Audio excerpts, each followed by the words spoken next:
Hujambo mpenzi mtazamaji, popote ulipo, umewadia wakati wa kukufahamisha taarifa za upeo wa TV47. Tumekuandalia taarifa chungu nzima, lakini mwanzo tupate vidokezo. Yajayo kwenye upeo wa TV47.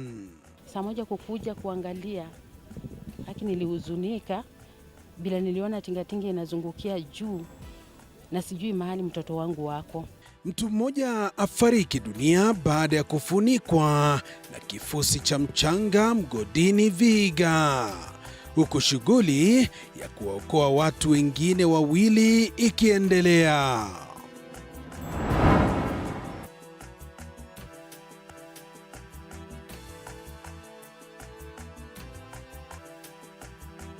Watu watatu wauawa kwa kupigwa risasi na majangili katika eneo la Kerio, mpakani mwa kaunti ya Baringo na Elgeyo Marakwet.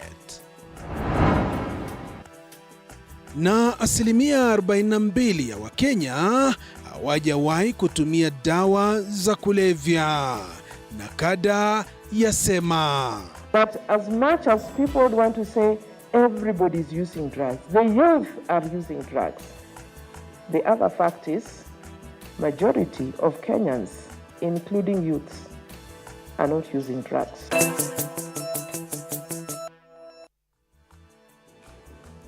Na mtazamaji, sasa karibu ni kufahamishe taarifa kwa kina. Jina langu ni Joasho Nsare na mtafsiri kwenye lugha ya ishara ni Roda Nyamai.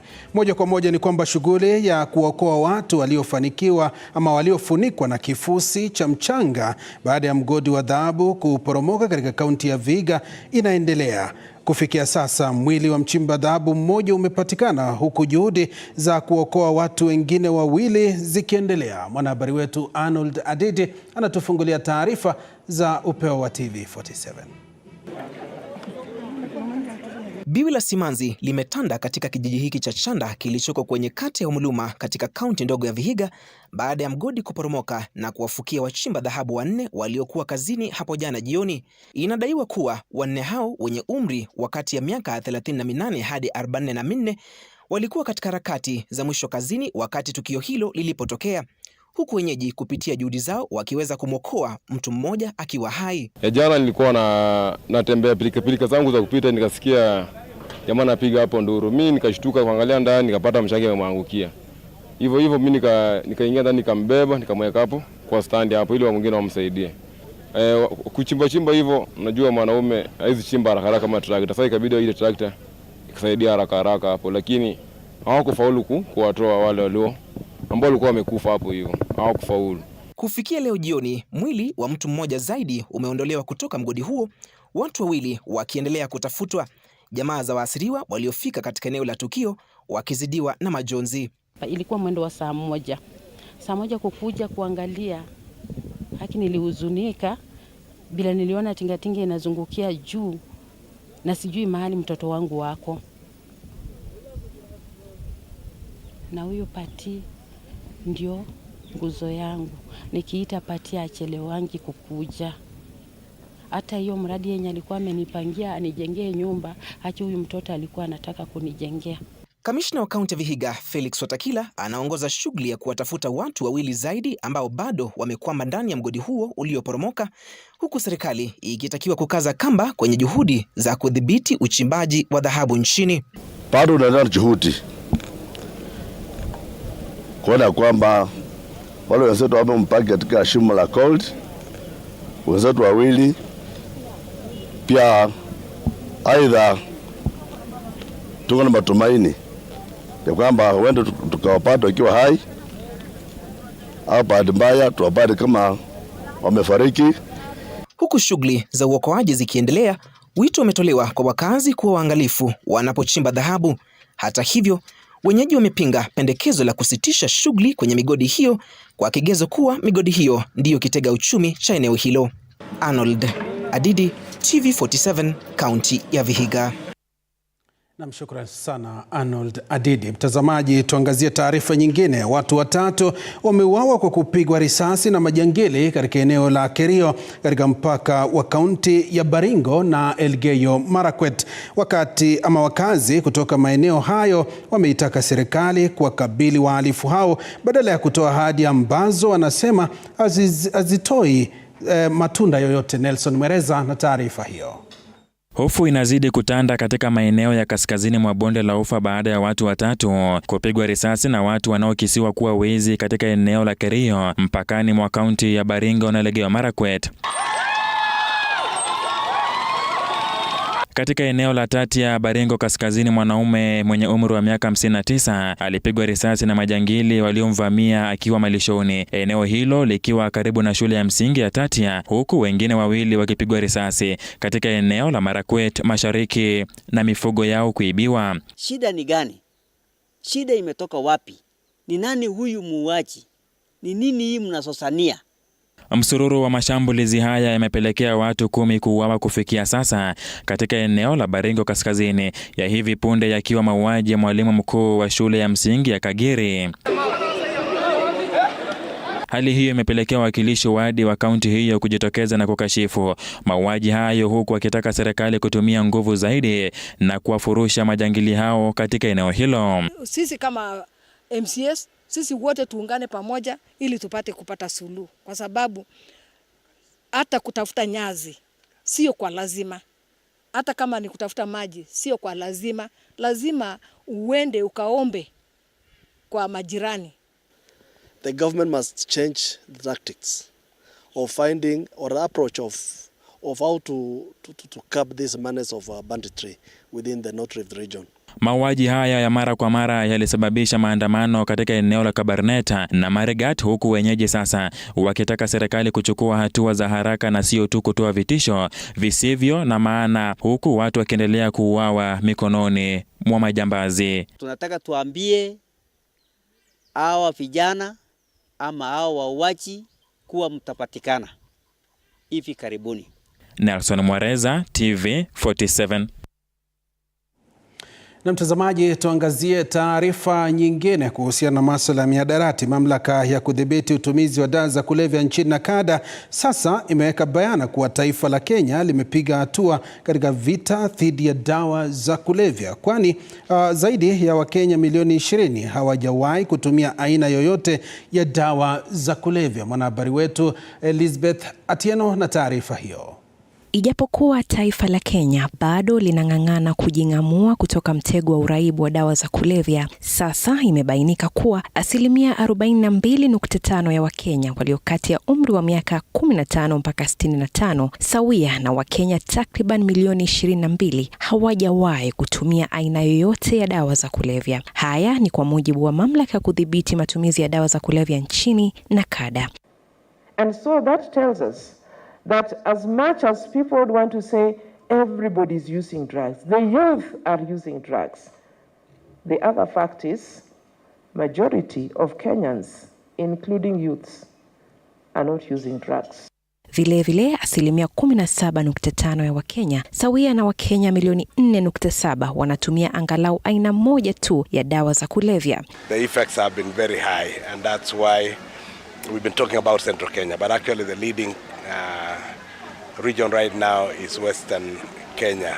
Kwa sasa Wakenya milioni 3.2 wanakunywa pombe, changamoto kuu ikiwa matumizi ya pombe haramu, bila kusahau kisa cha hivi majuzi ambapo watu 17 walifariki katika kijiji cha Kangai, kaunti ya Kirinyaga, baada ya kubugia pombe haramu. Kisa hiki kimekemewa vikali na mamlaka ya NACADA, wakisisitiza umuhimu wa leseni za kutekeleza biashara hiyo ya vileo kutozwa kwa njia ifaayo kwa kuzingatia sheria. In 2010 the law was changed.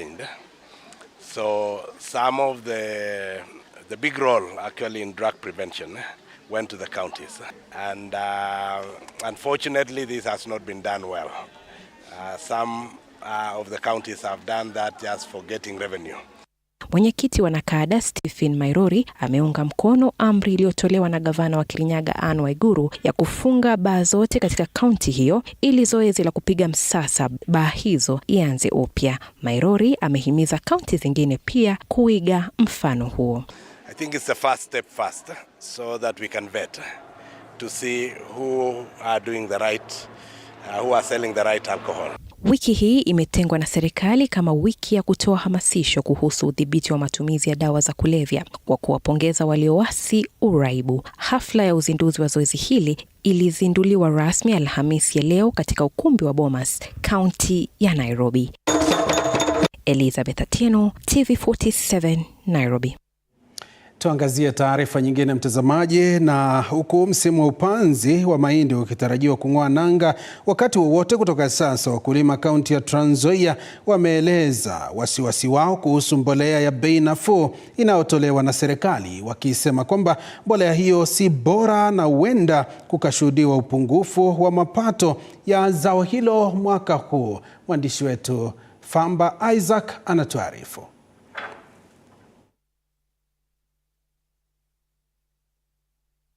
Projected allocation to counties for the financial year 2024-2025 has been revised downwards. Kenyans woke up one morning and decided that they wanted devolution. They were saying they were sick and tired of a centralized system. In fact, for us, we were very surprised last time when for the first time the Senate did not defend increased allocations to counties. I think you have seen for yourselves what is happening in our counties. You know, I really sympathize with my colleagues. Some counties even have not been able. Na mtazamaji, tuyeradhi kwa mchanganyiko wa taarifa hiyo. Taarifa ambayo nakusomea ndo taarifa ambayo tutakupeperushia, na ni kwamba huku msimu wa upanzi wa mahindi ukitarajiwa kung'oa nanga wakati wowote kutoka sasa, wakulima kaunti ya Trans Nzoia wameelezea wasiwasi wao kuhusu mbolea ya bei nafuu inayotolewa na serikali, wakisema mbolea hiyo si bora na huenda kukashuhudiwa upungufu wa mapato. Isaac Famba na taarifa hiyo.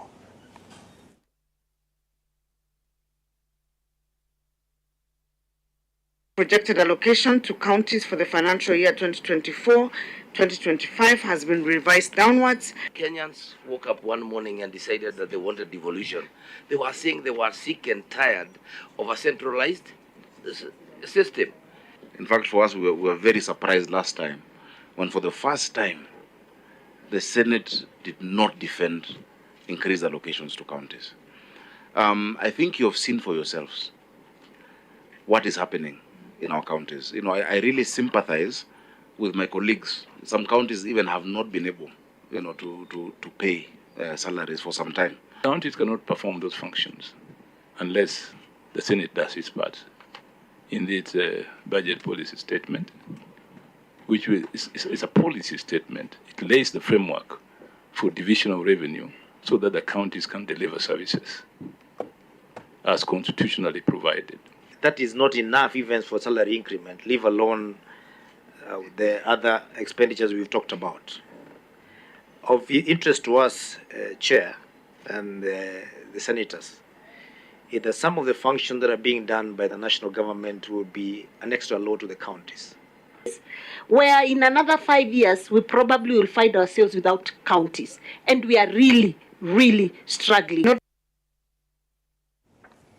Na mtazamaji, taarifa hiyo ni kuhusiana na ugavi wa mapato ya kaunti, ambapo baraza la magavana linatathmini masuala kuhusiana na ugavi wa fedha za kaunti. Taarifa hizi unazidi kuzipata kutoka ukurasa wetu ama kutoka hapa jijini Nairobi, ambapo unazipata pia kupitia ukurasa wetu wa mitandao ya kijamii, ambapo unatupata pale kwenye Facebook, unatupata TV47 Kenya, na vile vile kwenye X unatupata pale kwenye akaunti ambayo inafahamika kama TV47 News, na kwenye tovuti yetu www.kebmedia.africa. Tukutaarifu taarifa nyingine kwamba muungano wa Azimio umesema utapinga hatua ya serikali kuwatwika Wakenya mzigo wa ushuru na madeni zaidi kutokana na taarifa ya sera ya bajeti ya serikali ya Kenya Kwanza, ikisema mtazamo wa bajeti ya awamu ya pili ya Kenya Kwanza haina matumaini kwa Wakenya. Tupate taarifa hiyo. Katika kikao cha vinara wa muungano huo kilichoongozwa na kiongozi wa chama cha Wiper Kalonzo Musyoka, upinzani umekosoa taarifa ya sera ya bajeti ya Kenya Kwanza, ukisema bajeti ya pili ya Kenya Kwanza huenda ikawalemea Wakenya kutokana na ushuru wa juu na ongezeko la madeni. If the BPS is anything to go by, Kenyans must be ready to tighten their belts because KK regime is coming after them in a second wave of taxes. Kulingana na taarifa ya sera ya bajeti ya serikali ya mwaka 2024, serikali ya Rais Ruto inalenga shilingi trilioni 2.9 kutoka kwa ushuru katika mwaka wa fedha wa 2024-2025, ushuru ambao unalenga sekta ya elimu, jua kali, sekta ya kidijitali na kilimo. To the ordinary Kenyans, the mama boga, boda riders and the people of Mjengo, this regime is coming again with a double taxation plan with increased taxes of approximately 27,000 shillings per every adult Kenyan.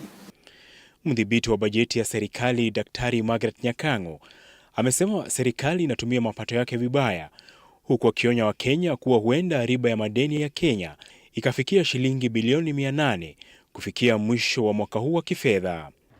As a country is that we are not moving in the same direction. We borrow and then we keep it in a bank. Definitely, I can tell you the bank is trading with this money. Azimio hata hivyo imesalia kimya kuhusu hatua itakayochukulia serikali licha ya kuzimwa sauti bungeni. Apol Kamau, TV47. Tupate taarifa nyingine. Mhubiri David Gakuyo Ngari anayeshtumiwa kuwalaghai zaidi ya wanachama 50,000 wa chama cha ushirika cha Ekeza shilingi bilioni 1 atasalia rumande usiku wa leo akisubiri uamuzi wa mahakama kuhusu iwapo ataachiliwa kwa dhamana au la. Sheila Chelangat na taarifa hiyo. David Gakuyo Ngari Alhamisi alifikishwa katika mahakama ya Milimani mbele ya hakimu Geoffrey Onsarigo. Ameshtakiwa kwa makosa 4 ikiwemo njama ya kupanga kutekeleza uhalifu, kupokea fedha kwa njia za udanganyifu na wizi. The investigators are at advanced stage and the respondent is likely to be charged in several cases involving over 50,000 victims spread across the Republic of Kenya. Upande wa mashtaka uliomba mahakama kumzuilia mshukiwa kwa kipindi cha siku 4 zaidi ili kuwawezesha kukamilisha uchunguzi wao. Gakuyo alikamatwa katika uwanja wa ndege wa kimataifa wa Jomo Kenyatta siku ya Jumatano akielekea Zambia. Upande wa mashtaka umedai kuwa huenda akiachiliwa atatoroka. There is no evidence that has come from the dock that our client has interfered with the investigations. The evidence from the investigating officer, Yona, proves that he has been cooperative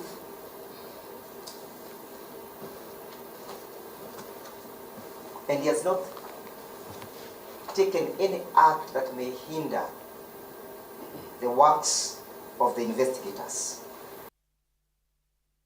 Uchukue mapumziko mafupi, tutakufahamisha mengi zaidi tutakaporejea.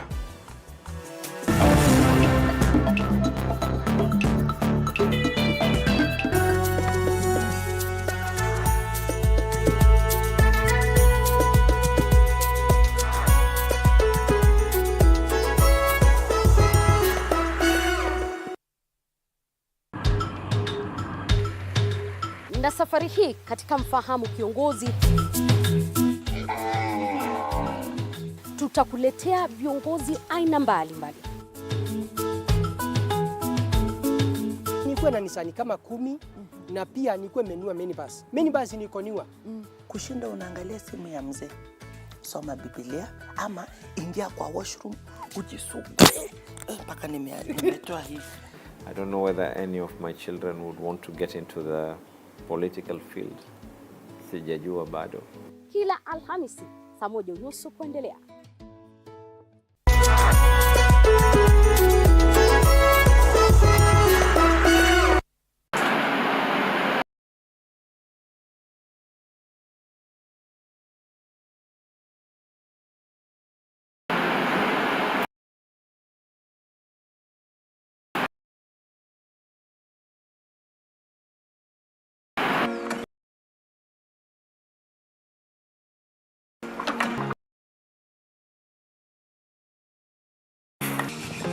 details. You know, from nowadays with the tech, you can check on different websites or you check online and you can see some inspiration. So at least that one would be a direction already. I'll know.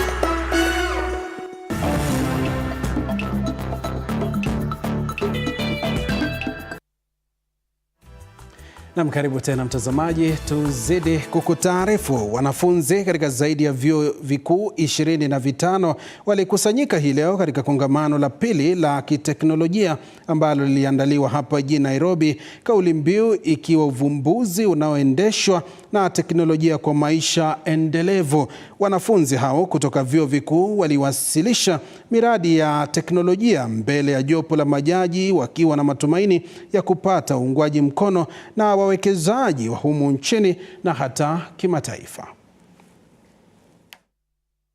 It is an idea choreographed, crafted to bridge the gap between classroom and what is there on the corporate.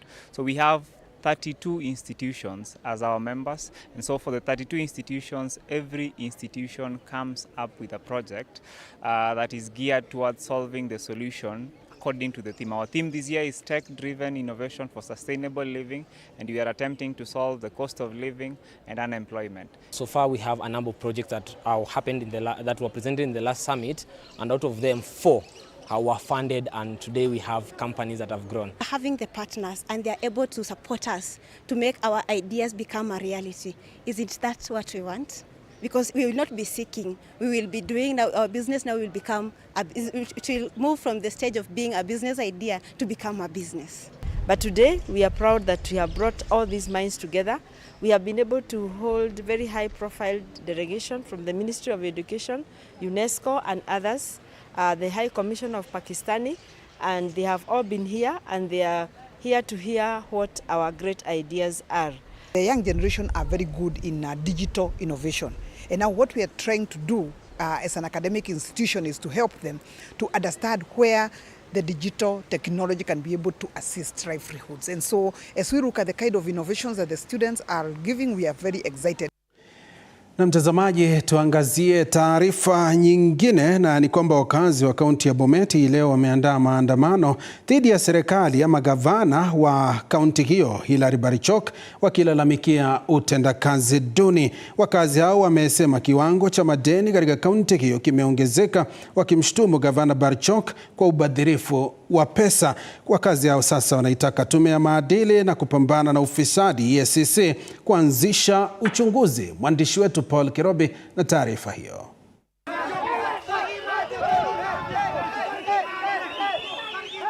Kwa kile kilichoanza kama maandamano ya amani katika kaunti ya Bomet mchana wa leo, taswira ilizidi kubadilika kiasi kwamba hali ya maandamano ikaendelea kuwa mbaya zaidi.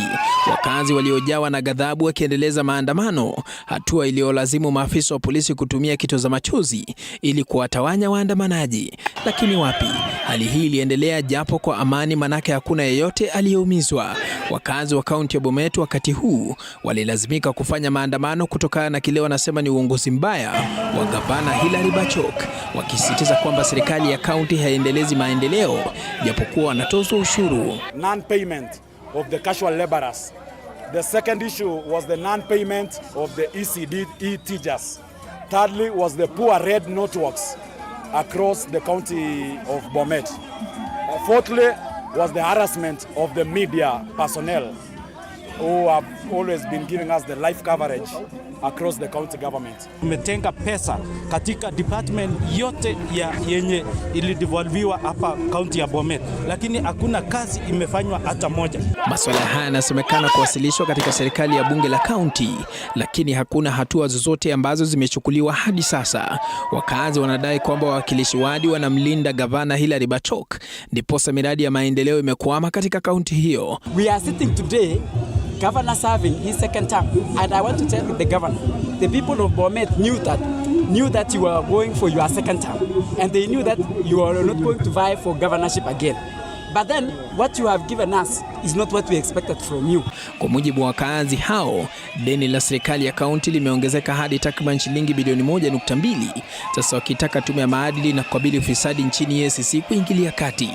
Japokuwa wanasisitiza EACC kuingilia kati, hawana imani na maafisa wa EACC katika tawi la Nakuru. Sasa wanapendekeza maafisa wa EACC kutoka Nairobi kuangazia swala hilo. Maandamano haya yanafanyika siku 3 tu baada ya walimu wa shule za chekechea kuandamana kuhusu malipo duni. Sasa wakazi wanasema kwamba maandamano haya ya amani yatakuwa yakifanyika kila wiki siku ya Jumatano kushinikiza serikali ya kaunti hiyo kuwajibika. Paul Kirobi, TV47. Mtazamaji, tunazidi kukutaarifu taarifa hizo, tutazidi kuzifuatilia ili tuweze kukujuza ni yepi yanajiri kadri muda unavyozidi kusonga. Hivi sasa tuzamie taarifa za michezo, na ni kwamba Greg Snow na Njoroge Kibugi wanaongoza Wakenya wengine katika mashindano ya gofu ya Magical Kenya Open yanayofanyika katika uwanja wa Muthaiga hapa jijini Nairobi. Mwenyeji Snow mwenye umri wa miaka 33 aliandikisha alama ya pa baada ya raundi ya kwanza hii leo. Chipukizi Njoroge Kibugu pia alijipatia alama ya pa baada ya kuandikisha matokeo mazuri kwenye shimo za 4, 14, 15 na 18. Wakenya wengine waliotamba ni Justus Madoya, Dismas Indiza, Daniel Nduva, Mike Kisia, Mutai Kibugu na Michael Karanga. Mashindano hayo yamevutia wachezaji mashuhuri 144 kutoka kote duniani na unaingia raundi ya pili hapo kesho. I thought it was pretty windy this morning, a lot of crosswind, especially on my first 9. But in terms of that, I think I played much better on the front 9, which is my back 9. Control the ball more, hit a lot of fairways, gave myself chances for birdies, I think from 5 till 9. Only made 1.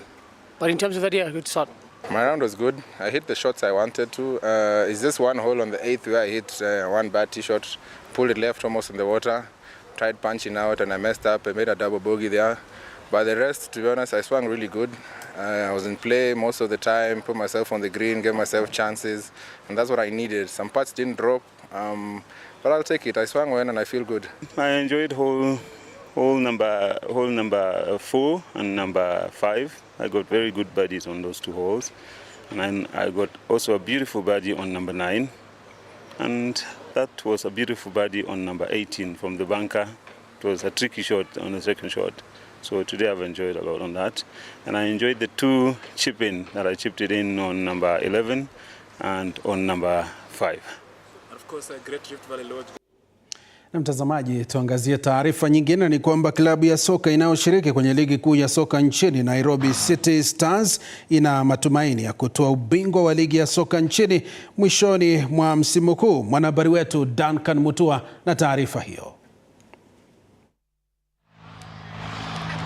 Ndani ya mechi 22 wamezua alama 37 baada ya kusajili ushindi kwenye mechi 11, sare 4 na kupoteza mechi 7, na wako kwenye nafasi ya 5 kwenye ligi kuu ya soka nchini, lakini lengo lao kuu linasalia moja.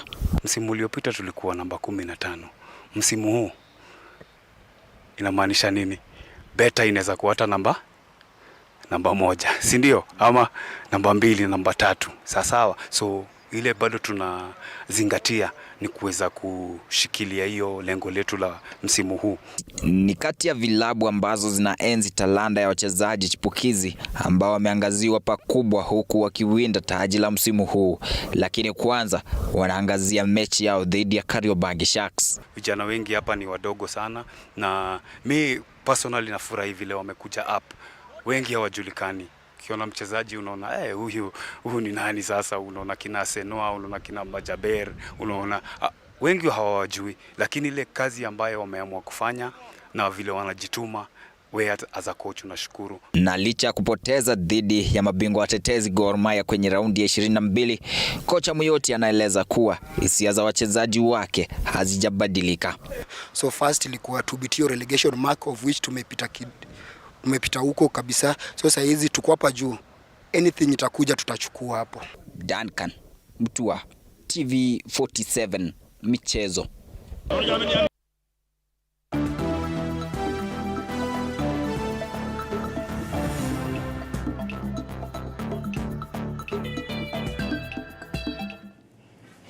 Na mtazamaji, dakika 30 zimekatika baada ya kutimu saa 1. Hapo ndipo nahitimisha taarifa hizi za Upeo wa TV47. Shukrani sana kwa kutenga muda wako na kutazama taarifa hizi, na vile shukrani kwa kikosi chote kufanikisha taarifa hizi. Wanakwetu wananiita Joashon Sare, mtafsiri kwenye lugha ya ishara amekuwa Roda Nyamai. Kwaheri kwa sasa.